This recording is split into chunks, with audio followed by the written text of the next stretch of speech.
Olá, eu sou o Felipe, eu sou médico de família, sou teleconsultor aqui do Telesaúde Goiás. Eu peço licença para você antes desse vídeo começar, porque eu gostaria de convidar os profissionais médicos e enfermeiros do SUS que atuam na atenção primária no estado de Goiás a utilizar o serviço de teleconsultoria aqui do Telesaúde Goiás. A nossa equipe de teleconsultores ela pode te ajudar a tirar dúvidas de casos atendidos na rotina e do seu serviço e sugerir conteúdo atualizado sobre os mais variados temas aí no contexto da APS. Basta fazer o cadastro no site do Telesaúde Goiás e aguardar a autorização. Depois, solicitar a sua teleconsultoria. Aguardamos vocês!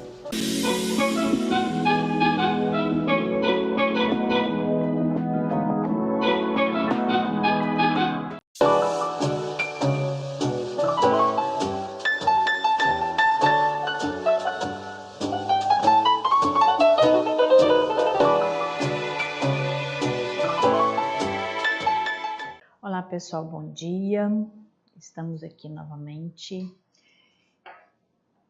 e hoje continuamos, né?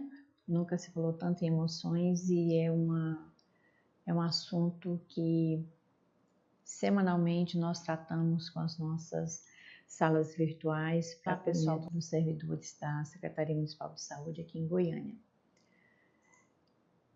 E geralmente todos os quadros de adoecimento, de afastamento que nós estamos encontrando, eles estão diretamente ligados às emoções. A falta de acolhimento, de conhecimento e principalmente de como gerenciar. Porque é uma tarefa complexa, delicada, sensível, que nós temos que aprender. Nós não temos outra alternativa a não ser buscar suporte e aprendizado para lidar com as nossas emoções. Nós não vamos deixar de senti-las, nós não vamos deixar de expressá-las, nós não temos controle sobre isso, embora a grande maioria de nós fomos educados e continuamos educando ou não para o controle das emoções. E quando se fala em controle, nós visualizamos algo que seja trancado, acorrentado, sem nenhum contato. E se nós olharmos para essas expressões, eu achei elas muito interessantes. Cada uma dessas expressões diz alguma coisa sobre a pessoa quando a apresenta. Mas o que tem chamado minha atenção, e a grande maioria dos profissionais que trabalham com observação do comportamento, com observação das emoções e sentimentos, é que nós não estamos nos atentando para isso. Ou nós utilizamos a boa e velha frase, eu sou assim, quem quiser que me aceite e vão ter que me engolir. Ou as pessoas partem para um processo de se esconder, de se isolar, com medo e com receio de não serem aceitas como são. Então nós temos percebido, tanto nos consultórios de atendimento, quanto nos trabalhos voluntários, quanto no acompanhamento dos nossos colegas servidores, o quanto nós não estamos aprendendo com as nossas emoções. Como é que a gente faz isso? Nos olhando, nos percebendo e procurando nos compreender, nos conhecer, por que nós estamos nos comportando dessa forma. E eu quero chamar a atenção para a situação do definir. Quando nós colocamos as emoções nos ensinam e nos definem, não significa que se eu sou uma pessoa colérica, eu tenho que ser colérica o tempo todo. Não é essa a definição. Porque definição e determinação são algumas coisas um pouco diferentes. Então, as minhas emoções não me determinam, elas não determinam quem eu sou. Elas definem o que eu estou sentindo, como é que eu vou lidar, como é que eu vou aprender a gerenciar. Então, não leiam e não pensem na definição como algo pronto e acabado.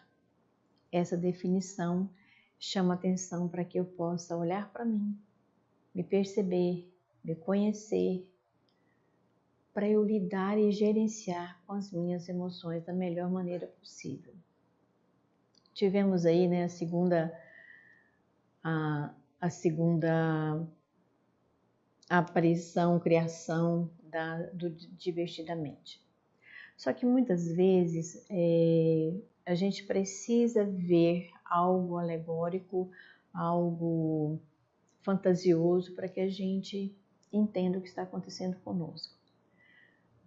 Mas na realidade, na vida real, concreta, não existe fantasia. Nós estamos todos em algum grau, em algum momento, em algumas situações muito adoecidos. E nós todos trabalhamos com pessoas adoecidas.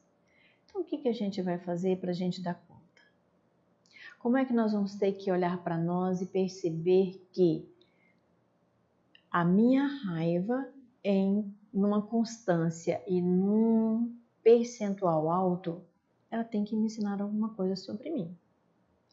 Mas eu só vou aprender se eu estiver prestando atenção em quem sou eu.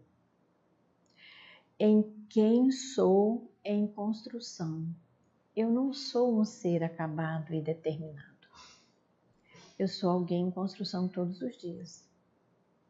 Muitos de nós achamos que somos construídos enquanto crianças, enquanto jovens.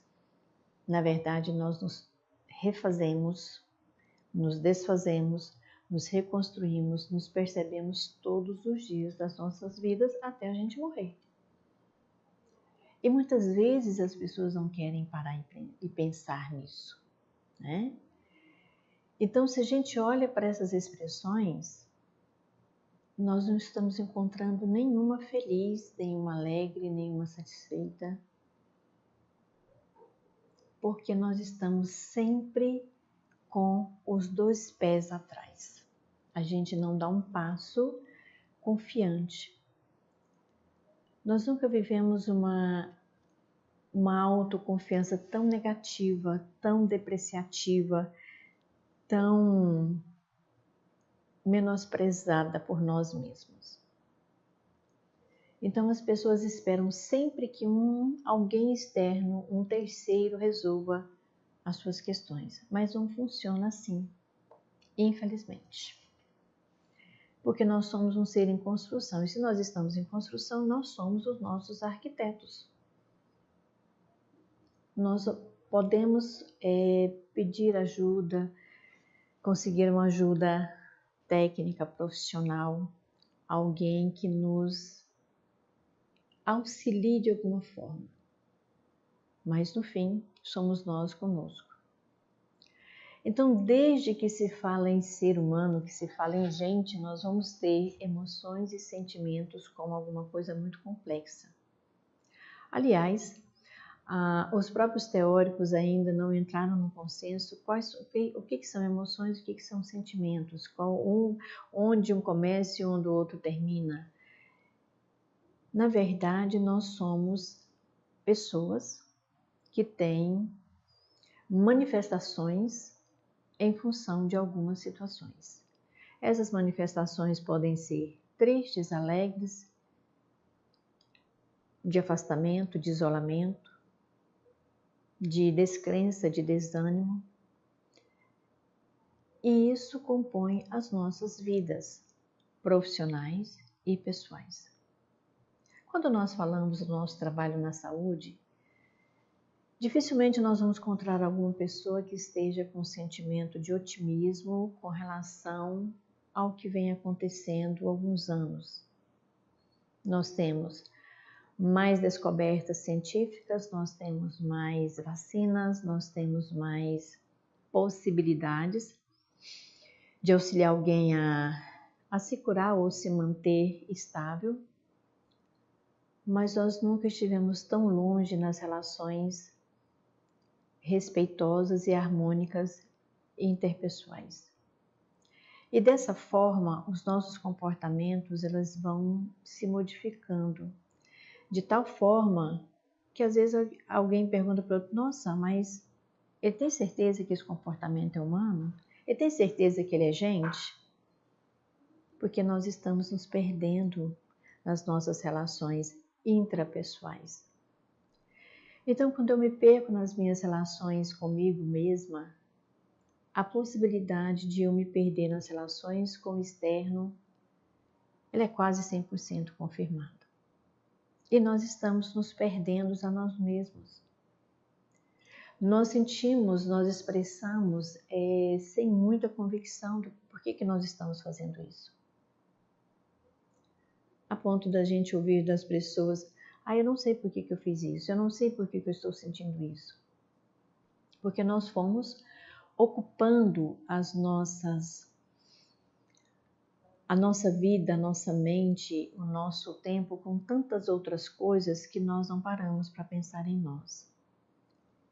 Isso vai nos distanciando de nós mesmos. E nós vamos procurando outras coisas para preencher esse vazio que nós estamos deixando. Então, nesse sentido, as emoções não estão nos ensinando. Elas estão nos definindo como uma pessoa depressiva, uma pessoa raivosa, uma pessoa antissocial. Então, nós vamos criando rótulos sem parar para pensar por que esses rótulos estão sendo criados. E isso me preocupa muito, porque nós estamos repassando isso para as nossas gerações futuras. A geração que convive conosco numa faixa etária de infância e de jovem, eles estão ficando perdidos também. Eles estão sendo esvaziados, porque nós não estamos auxiliando a nós e nem a eles a passar pelas emoções e nos perguntar para que elas servem. Para que a raiva me serve? Para que a alegria existe? Por que a tristeza tem que fazer parte da minha vida? Quando eu me fiz essa pergunta, eu fiquei pensando por que é que eu faço o que eu faço? Por que às vezes entro numa explosão? Por que às vezes eu entro no isolamento? Que situação que aconteceu que às vezes me deixa desanimada? Porque tudo isso tem uma palavrinha muito importante. Nós queremos controlar tudo e todos à nossa volta. E isso a gente não vai conseguir em nenhum momento. Porque o controle é algo que a gente mantém ou imagina manter por um certo tempo e ele nos escapa. Porque nós vamos aprendendo que o controle nunca foi bom.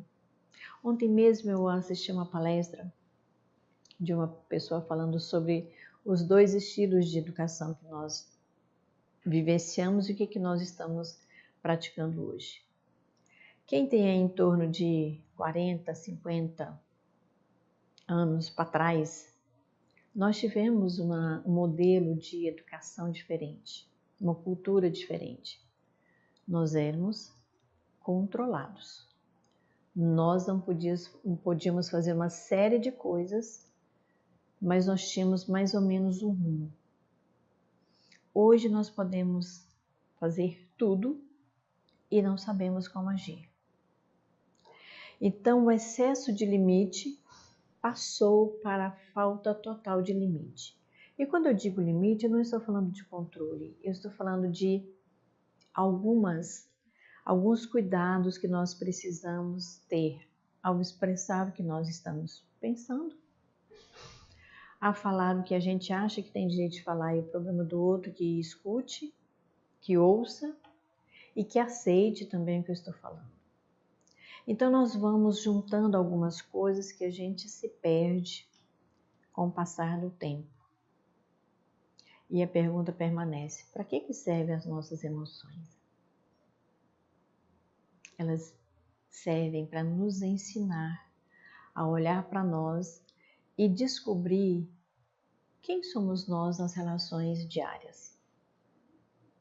Numa relação de perdas, numa relação de desafios, numa relação de muitas coisas que não são verdadeiras.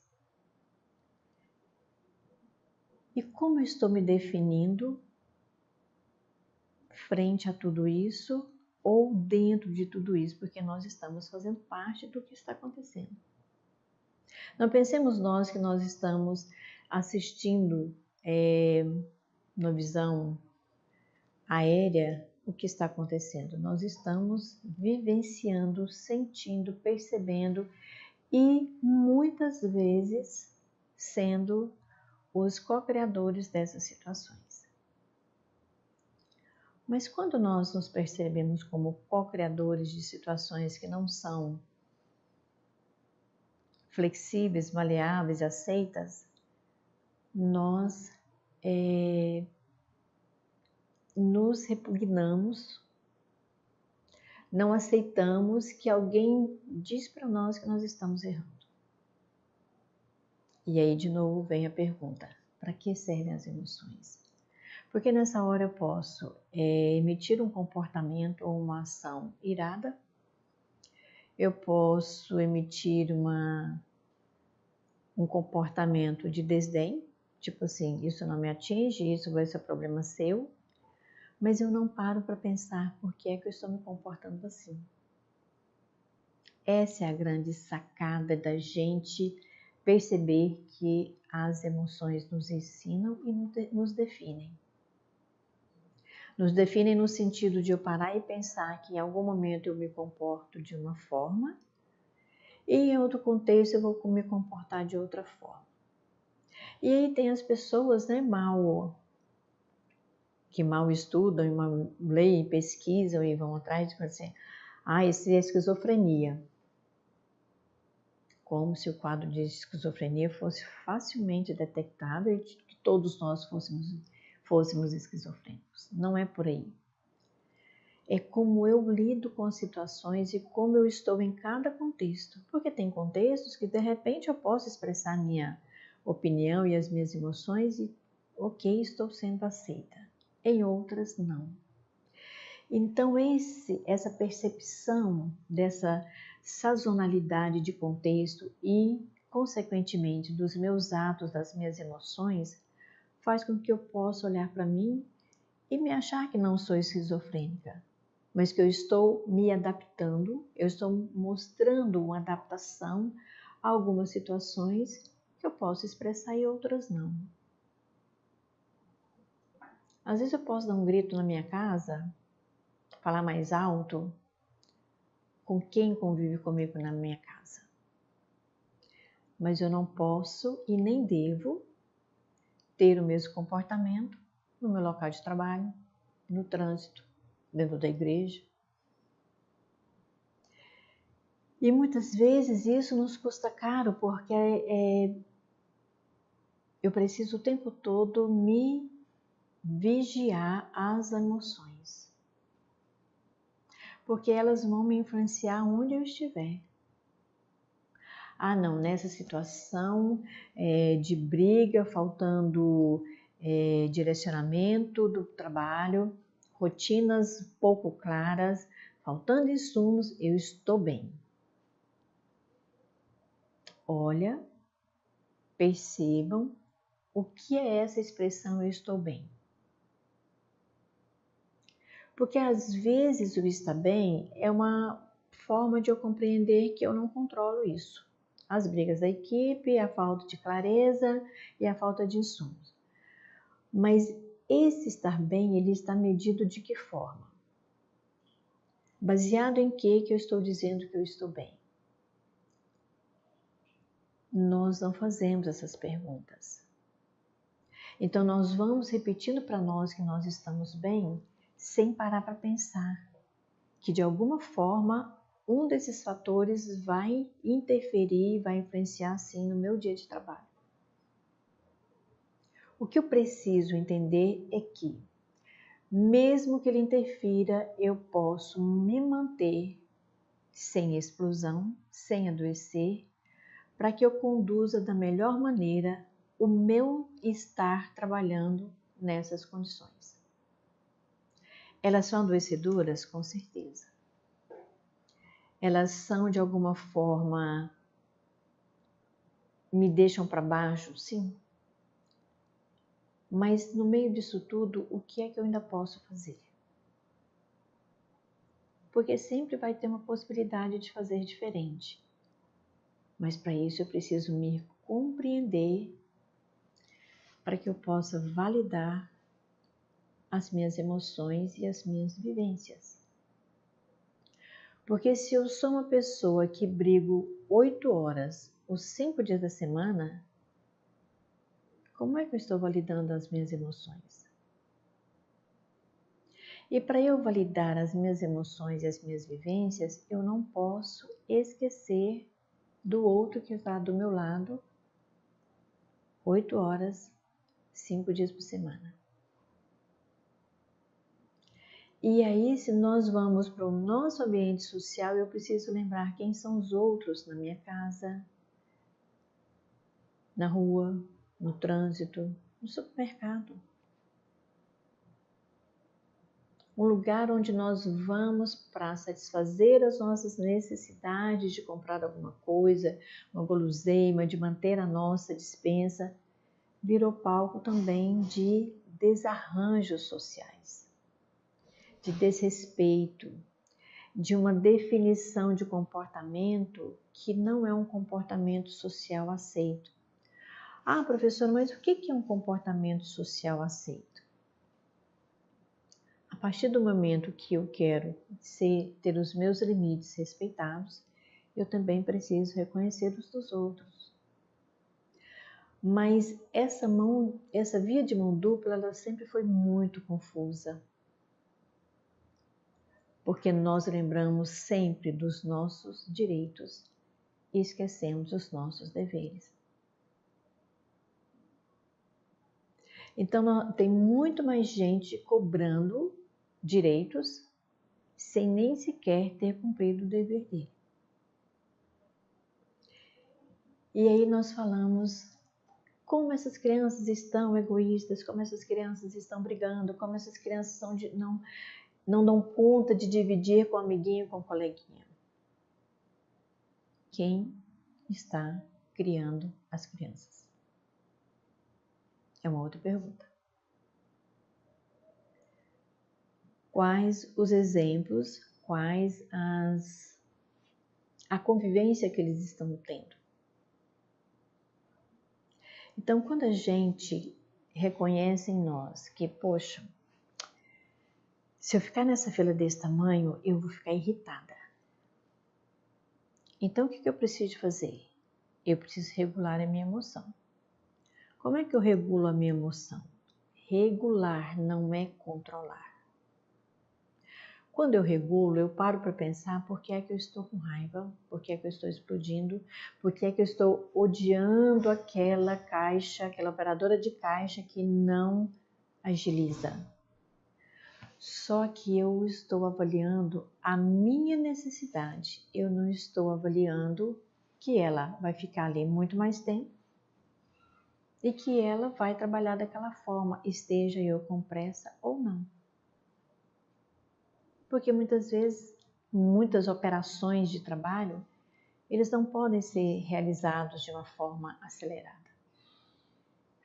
Então, o que eu preciso fazer? Eu preciso repensar os dias e os horários que eu estou indo ao supermercado. Isso é validar as minhas emoções e regular as minhas manifestações. Então, se eu sei que determinado horário, determinados dias, as filas são mais longas, eu preciso refazer o meu horário e a minha rotina. A fila, o tamanho da fila, o tempo de espera na fila, ele não vai modificar só porque eu estou com pressa. E só porque eu escolhi aquele horário e aquele dia para estar lá. Vamos pegar o exemplo dos nossos atendimentos nos postos de saúde. O seu João, ele não vai mudar o comportamento de reclamar porque não tem médico, reclamar do exame que não foi autorizado, reclamar do especialista que não foi regulado, só porque eu estou cansada de atendê-lo. Estou cansada de dizer para ele que não é problema meu, que é problema da rede. Que tal a gente orientá-lo de uma outra forma? Isso é validar, isso é regular. Isso é procurar comportamentos que eu me adapto melhor sem negar a minha essência. Porque muitas vezes tem gente que acha que comportamentos adaptativos é eu me adaptar a tudo e qualquer coisa e deixar o barco correr. Deixar o barco navegar, deixar o tempo passar. Não é uma postura adequada. E comportamentos adaptativos não significa que eu tenho que aceitar tudo e qualquer acontecimento. Comportamento adaptativo é eu ter clareza daquela situação que está acontecendo, clareza dos meus sentimentos, das minhas emoções com relação a esse fato e encontrar a melhor equação para essas duas situações. Dia desses, uma colega que a gente sempre trabalha junto, ela diz, você começou com um comportamento que eu pensei que você fosse explodir. 10 minutos depois você era a pessoa mais delicada. E eu fiz isso de uma forma sem muito sofrimento, que daí eu tinha percebido. Porque naquele momento, quando eu me irritei, eu falei, opa, se eu transpor a barreira da boa convivência, eu não vou ter um resultado final positivo daqui 2 horas, porque seria uma reunião de 2 horas. Então, nos primeiros 10 minutos, eu tive que encontrar uma equação que solucionasse as duas questões. E quando nós vamos fazendo isso com uma certa frequência, nós vamos nos burilando, nós vamos nos tornando mais sensíveis a perceber quando estamos para explodir. Aí a gente respira, toma conhecimento da situação, registra os sentimentos e as emoções e procura uma solução. E muitas vezes isso é num tempo muito pequeno. Mas nós vamos aprendendo. Primeira coisa, é não achar que nós vamos dar conta em todas as situações, em todos os momentos, e nem desistir porque da primeira vez não deu certo. Isso é comportamento adaptativo. Eu vou me adaptando, eu vou me reconhecendo, eu vou construindo conceitos e autoconceitos onde eu possa ter menos prejuízo, tanto para mim, enquanto pessoa, enquanto profissional, principalmente enquanto pessoa, porque mesmo que a gente fale o tempo todo do ambiente de trabalho, eu só fico 8 horas lá, o dia tem 24, e aí entra inclusive o horário do sono, porque eu preciso ter um sono com qualidade, com exceção daqueles que vão fazer um plantão de 12 horas. E aí tem uma coisa interessante para a gente pensar de novo na questão de carga horária. Eu faço 8 horas durante o dia e vou fazer 12 durante a noite. Então eu tenho 20 horas do meu dia, convencionalmente criada em 24 horas, que eu preciso o tempo todo estar procurando os meus comportamentos que menos me agride e que menos agride o outro. O aumento de solicitações de mediação de conflitos tem aumentado assustadoramente, como se nós não fôssemos profissionais da saúde. como se nós não fôssemos pessoas que estamos tratando, cuidando, acolhendo ou, pelo menos, tentando auxiliar quem chega adoecido. Isso é um sinal grave que nós não estamos cuidando de nós. E eu preciso fazer o mínimo por mim, para que eu possa conseguir fazer algo pelo outro. E fazer pelo outro não é eu curar as suas dores ou curar os seus males. É pelo menos eu ter uma escuta qualificada. Nós não estamos escutando mais, nós estamos ouvindo. Porque quem tem os canais auditivos perfeitos, eles ouvem. Mas a escuta é uma coisa diferente. Nós não estamos nos escutando. Nós, quando muito fazemos, nós expressamos as nossas dores, as nossas tristezas, nossos choros. Mas a gente não escuta porque nós estamos assim. E se eu não me escuto, eu não consigo receber ajuda. Ou o que é muito pior, eu acho que eu não preciso de ajuda. E todos nós precisamos de ajuda. Ajuda técnica especializada, ajuda de alguém que a gente conquistou a confiança. Porque nós precisamos ter esse ombro. Nós precisamos de ter esse alguém que a gente possa conversar. Nós precisamos conquistar a confiança de alguém de que na raiva explosiva eu possa ligar para essa pessoa e ela me ouvir, me escutar e eu me sentir leve novamente. É necessário que a gente aprenda a fazer isso. E por onde a gente começa então? Entenda e aceite todas as suas emoções. Porque se a gente não faz esse compromisso conosco, nós não vamos aceitar algumas ou vamos nos agarrar às outras como se fosse um bote salva-vida. E muitas vezes não é. Porque se eu me apego a algo que eu não consigo entender, compreender, acolher, não é satisfatório, não me auxilia. Então não tem jeito da gente fugir das emoções. Suponhamos que você receba um presente, uma surpresa boa, né? E você se emociona, fala, não vou chorar, não vou chorar, não vou chorar. Por que não?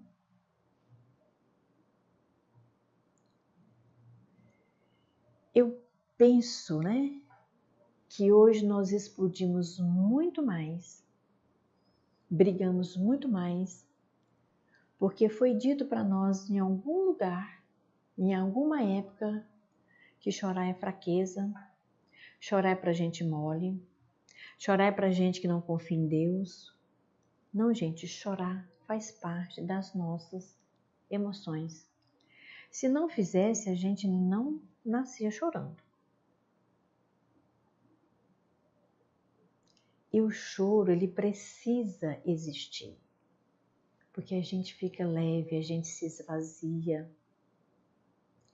Só que nós colocamos tanta coisa no nosso dia que não sobra um tempo para chorar.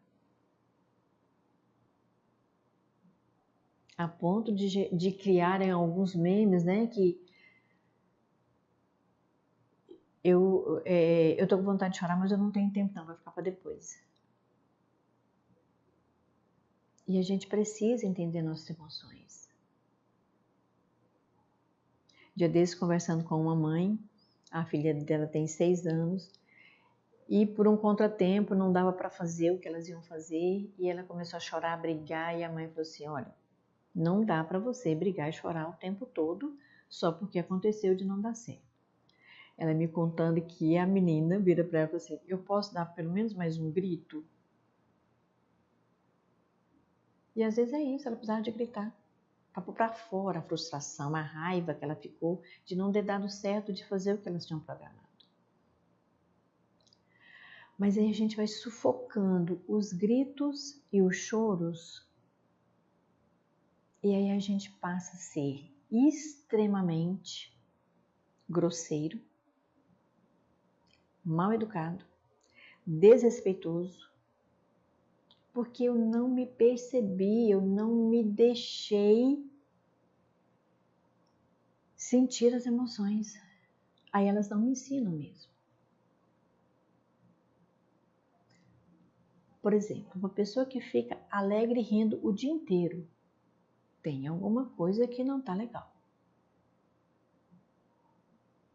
Com todas as mazelas que nós temos, não dá para uma pessoa ser feliz o dia inteiro. Comece a perceber isso. Então a gente precisa olhar para nós e saber o que as emoções estão me dizendo. Por que eu não estou chorando, mesmo ficando com muita raiva? Por que é que eu estou vivendo em sobressalto? Sabe aquele susto, aquela coisa assim que a gente fica estremecendo?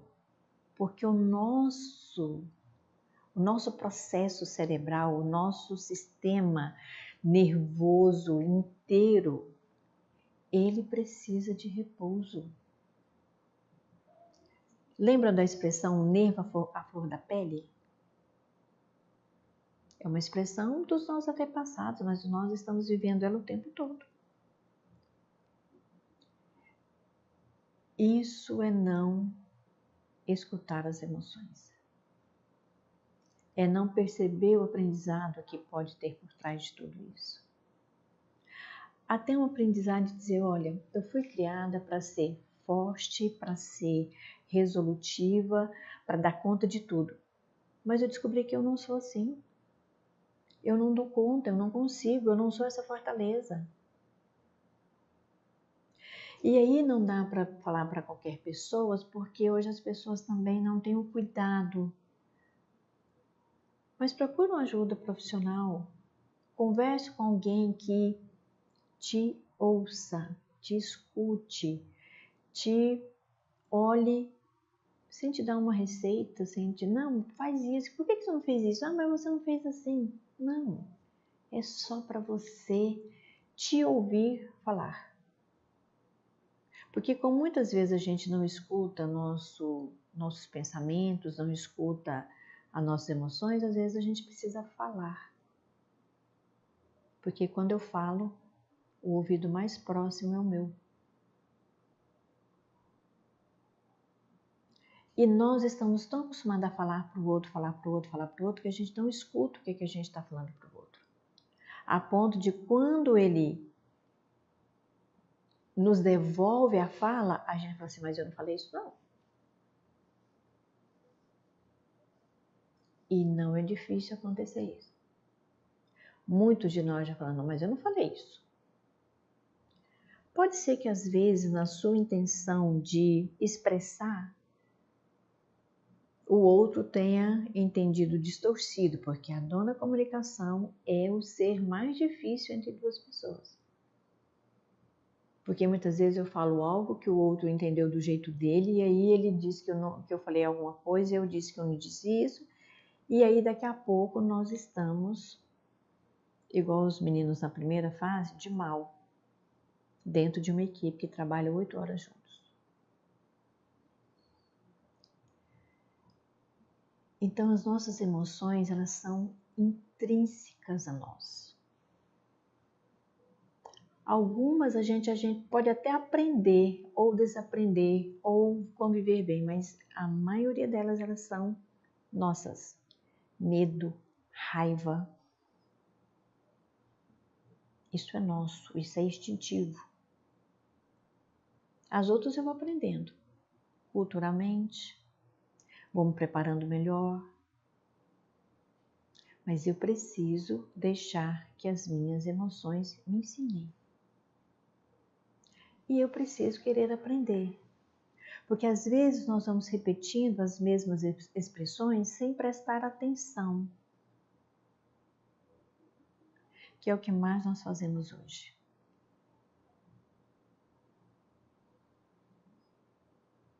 Então muitas vezes as nossas dores físicas chegam ao ponto que medicação não resolve. E aí a gente fala isso para o nosso paciente, mas a gente não fala para nós. Nós somos o mesmo corpo, nós temos a mesma constituição, músculos, ossos, vísceras. A constituição do corpo é a mesma. Nós nos modificamos, comportamentos, emoções, sentimentos, expressões, mas fisicamente, a menos que tenha alguma anormalidade, alguma anomalia, os corpos físicos são iguais. Então, nós vamos sentir dor da mesma forma que os nossos pacientes. E muitas vezes as nossas dores físicas não têm cura, porque as nossas dores morais, psíquicas, são maiores e não são cuidadas. Porque para elas, a medicação é outra. Eu posso sim fazer todo o acompanhamento psiquiátrico, endócrino, reumatologista, ortopedista, mas eu preciso saber onde dói na minha alma. E nós esquecemos muitas vezes de fazer isso. Então, antes da gente querer controlar ou dar vazão explosiva às nossas emoções, nós precisamos perceber o que elas querem nos ensinar. E eu só percebo se eu presto atenção.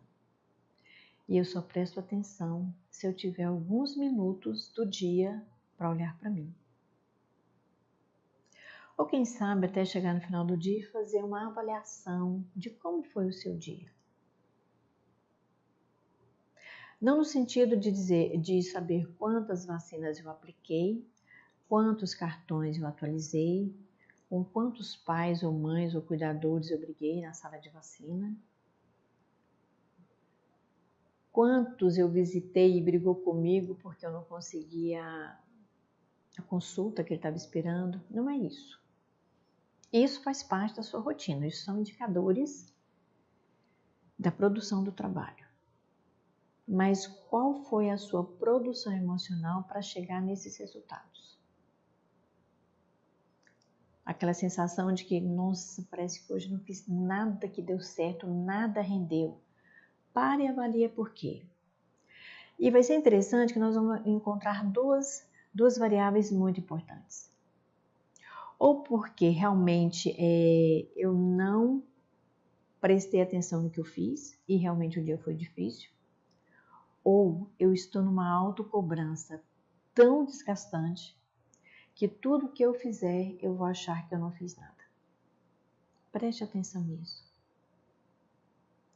Porque no meio do caos material, físico, né, de agendamento, de atendimento, de falta insumo, falta medicação, se você conseguiu fazer um acolhimento, uma escuta e um paciente saiu bem da sua presença, você tem esse mérito. E aí você mede o seu dia por esse mérito. Mas nós temos uma tendência a medir tudo pelo que não foi bom.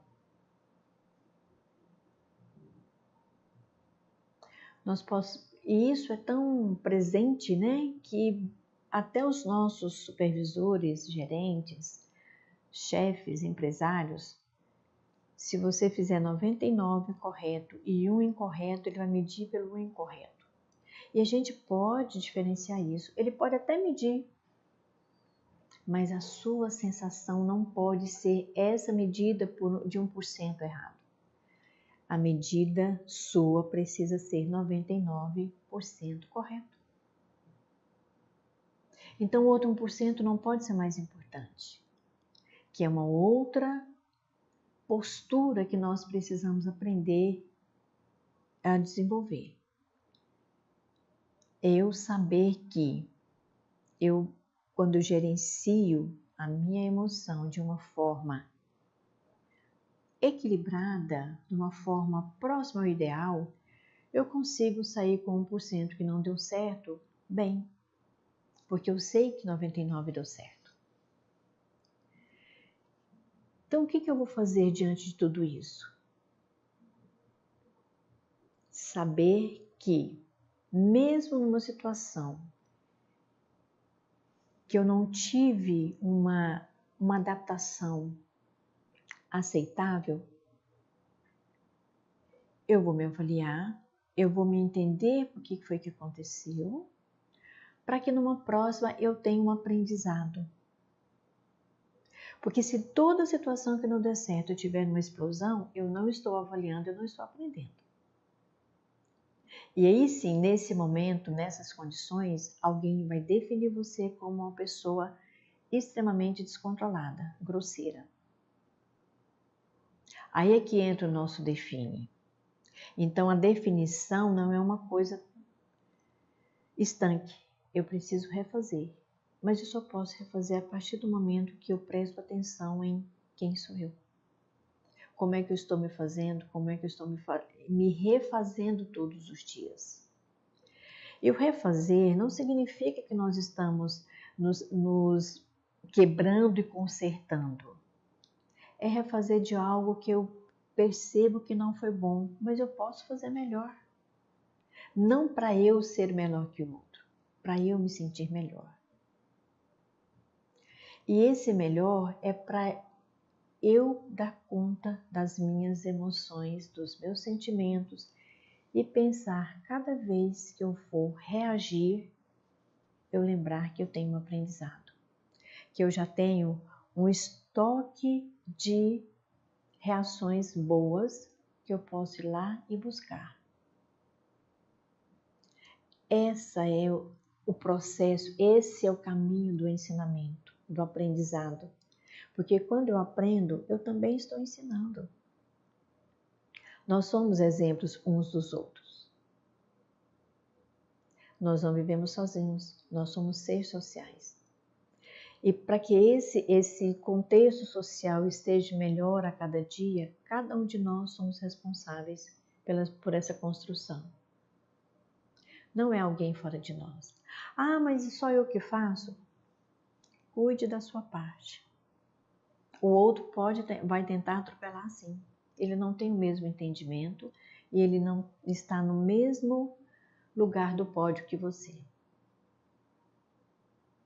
É necessário que a gente reveja as nossas manifestações comportamentais, as nossas reações.